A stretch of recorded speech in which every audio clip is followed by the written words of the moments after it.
up a little bit there, and they've done a good job. Will Jay kick off for you? As of right now, he had a good day yesterday. Let's put it that way. Jake, obviously he probably feels about as bad as anybody, and we all do. But the thing about Jake is he's not sensitive to the fact that we're upset. And, there's a lot of things that people are upset about. Jake's not the single-handed reason you specifically lose one football game. Jake's upset the fact that Jake knows he has the ability to put the ball in the end zone every time.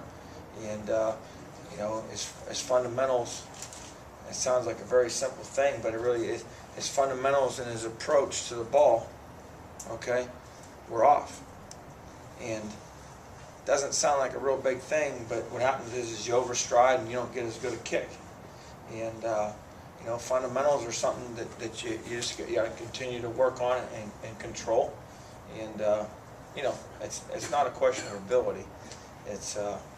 But Jake will rebound, and heck, he takes it all in, and he's great about it. And, he knows his role here. We got lists going some kickoffs also. Got blows going some kickoffs. Those guys look pretty good at it too. So, sometimes you just have to have competition there, and at the end of the week, you make a decision on who's going to give you the best chance to put the ball in the end zone. Can you just talk about Steve's year so far? Obviously connected on the 3 field goals, extra points, set a school record with that. Well, the thing is he's been so consistent with the field goals there that we kind of took it off his plate because Jake probably was a little better kickoff guy. We started with Steve in the beginning of the year, and then Jake just got hot and was booming the ball. So then we got Jake going there, so we felt good about, hey, this is your specialty here. You're going to be the kickoff guy, and then you're going to be the field goal guy. And then, we just were mishitting the ball there the other night, but we feel like we got it corrected. We got it on film.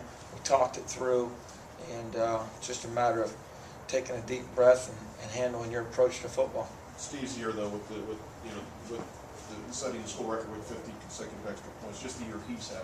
Oh, he's having a great year. There's no doubt that he's performed well, but sometimes I always feel like I'm getting jinxed anytime you start talking good about somebody. So, I try to avoid some of your questions because I feel like you're trying to jinx me. But no, he's done a great job. Heck, he's a great kid. He's very capable of also doing kickoffs, but he's we got a tradition around here of having good kickers. Got Wilkes and McFadden and them guys, so we've had good kickers. And I don't think this is an easy place to kick. You look at them; they missed some field goals there. The wind swirls a little bit harder to kick here than some people think it is. So it might be an advantage to the castle. Coach, you talked about the Western Illinois defense and its ability to stop the run. You just had success against a defense that came in with the same reputation. How is the Western defense different, and how does that affect your approach to the running game? Well, first thing is North Dakota, they base out of a 4-man front. So they're a little bit different in that aspect. Whereas Western Illinois, they base out of a 3-man front. They have the ability to put a linebacker down and also play out of a 4-man front.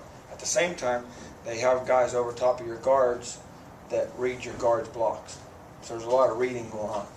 So the way you block up front is how they rally the plays. At all times,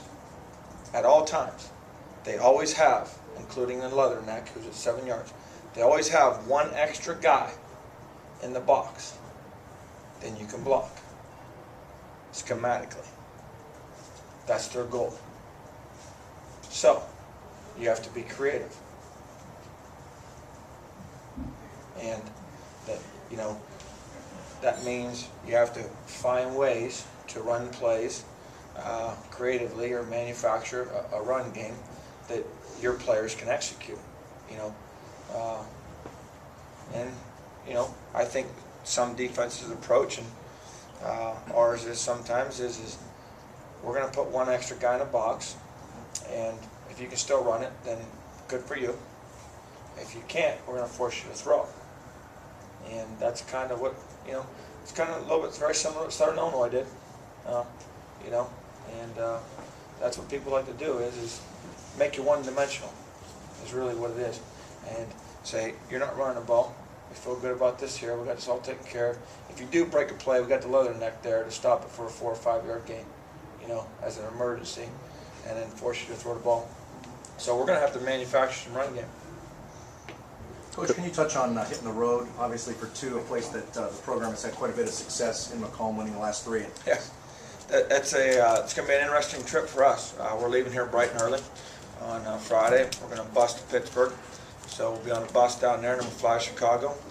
So then we're going to bus down to Peoria, and then we'll get up and bus over there on game day. So it'll be a long trip. We'll have a couple movies on and a couple walkthroughs during the day, and get out and eat and get guys out and moving around a little bit. But sometimes when you go on the road, it's not always bad because you don't have as many distractions.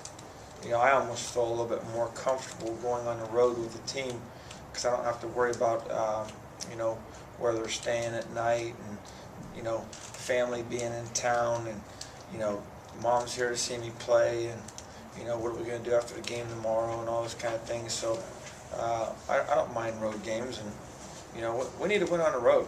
I mean, we haven't won a game on the road yet this year. We're 0-2 on the road right now, and we need to show that we can play on the road.